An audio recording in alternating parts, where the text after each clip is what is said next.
পরিত্যাগ করেছি। আমরা যদি সাহাবীদের পদ্ধতিতে থাকতাম, রাসূলুল্লাহ সাল্লাল্লাহু আলাইহি ওয়াসাল্লাম এবং সাহাবীদের যুগেও মতভেদ অর্থাৎ আমলগত মতভেদ ছিল, আকীদাগত বিভক্তি ছিল। বিভক্তির ক্ষেত্রে সাহাবীদের আমরা যেটা দেখি, জামাত মানে কি, আমরা এখানে সবাই একটা জামাত, এখান থেকে 10 জন লোক আলাদা হয়ে গেলেন, তারা একটা ফিরকা হয়ে গেলেন, হেজব হয়ে গেলেন। ওই যারা চলে গেলেন তারা এই বাকি লোকদেরকে অন্য দল, এরা ঠিক না মনে করছে, কিন্তু সাহাবীরা ওই বেরিয়ে যাওয়া লোকদেরকেও নিজেদের ভাই মনে করেছেন। খারেজিরা আপনারা জানেন ইসলামের সবচেয়ে বেশি পিউরিটান, সবচেয়ে বেশি ইবাদতকারী, সবচেয়ে বেশি তাহাজ্জুদ গুজার, সবচেয়ে বেশি কোরআন পাঠকারী, সবচেয়ে বেশি হিংস্র উগ্রদল। তারা ইসলাম কায়েমের নামে সাহাবীদেরকে হত্যা করেছে, সাহাবীদের লড়াই করেছে, সাহাবীদের সন্তানদেরকে মেরেছে, নির্বিচারে মানুষ মেরেছে। সাহাবীরা যুদ্ধের ময়দান ছাড়া তাদের বিরুদ্ধে কিছুই বলেননি, তাদেরকে কাফেরও বলেননি, তাদেরকে বলেছেন তারা আত্মপূজায় গোমরা হয়ে গিয়েছে। এর চেয়ে বেশি বলেননি। তাদের পিছনে নামাজ পড়েছেন, তাদের সাথে নামাজ পড়েছেন। অর্থাৎ ওরা আমাদেরই ভাই, ওরা ভুল করেছে, ফিরিয়ে আনতে পারি কিনা, ওরা আমরা আলাদা, এই চিন্তা সাহাবীরা করেছেন।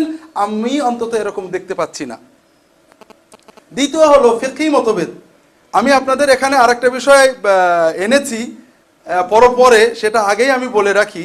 সেটা হলো আমরা আজকাল যেটা দেখতে পাচ্ছি, বিভক্তি নিয়ে অনেক কথা আমরা বলছি, ঐক্য নষ্ট হচ্ছে কেন? আমরা বইয়ে পড়তাম আহলুস সুন্নাত ওয়াল জামাত, সুন্নত মানে রাসূলুল্লাহর সুন্নত, জামাত মানে ঐক্য। এর বিপরীতে সবসময় মাশায়েখরা আছেন, ব্যবহার করেন আহলুল বিদআত ওয়াল ইফতিরাক অথবা আহলুল বিদআত ওয়াল ফুরকা। তার মানে যারা বেদাতপন্থী তারা দলাদলি করে। বর্তমানে আমরা বাংলাদেশে 2 ধরনের ইসলাম পাওয়া যায়। এক ধরনের ইসলামে সেখানে কোনো হানাহানি মারামারি নেই, পর্দার কথা নেই, হালালের কথা নেই, হারামের কথা নেই, মদের কথা নেই। ধরেন আমি একটা খানকার খলিফা, ফুরফুরা খানকা মনে করেন, আরেকজন একটা খানকা আছে, একটা মাজার আছে, একটা দরগা আছে, একটা দরবার আছে, সেখানে হিন্দু, মুসলমান, বৌদ্ধ, খ্রিস্টান সবাই যাচ্ছেন, সেখানে দোয়া নিয়ে চলে আসছেন। কারোর পর্দা আছে না নেই তারা বলবেন না, সুদ খান কিনা তারা বলবেন না।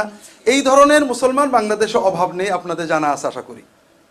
এরা অনেক, আপনারা বলেছেন শায়েখ কেন্দ্রিক বিভক্তি, এদের অনেক শায়েখ আছে, মারামারি করে না। এক শায়েখ আর এক শায়েখের বিরুদ্ধে বলে না, এক দল আর এক দলের বিরুদ্ধে বলে না। অন্তত বাংলাদেশে শতাধিক গৌসে আজম আছে, প্রত্যেকে বিশ্বাস করে তার হুজুর একমাত্র গৌসে আজম, কিন্তু এক গৌসে আজম আর গৌসের বিরুদ্ধে বলে না। শতাধিক মুজাদ্দিদে জামান আছে, প্রত্যেকে বলে আমার হুজুর একমাত্র মুজাদ্দিদ জামান, কিন্তু এক হুজুর আর এক হুজুরের বিরুদ্ধে বলে না। বলে না যে তোরা কাফের হয়ে গেছিস, আমার মুজাদ্দিদ মানিস নি, এটা বলে না। কিন্তু এর বিপরীতে যে মুসলমানেরা, যে আউলামে কেরাম, ধার্মিক প্র্যাকটিজিং মুসলমান, যারা শরিয়াতকে গুরুত্ব দেন,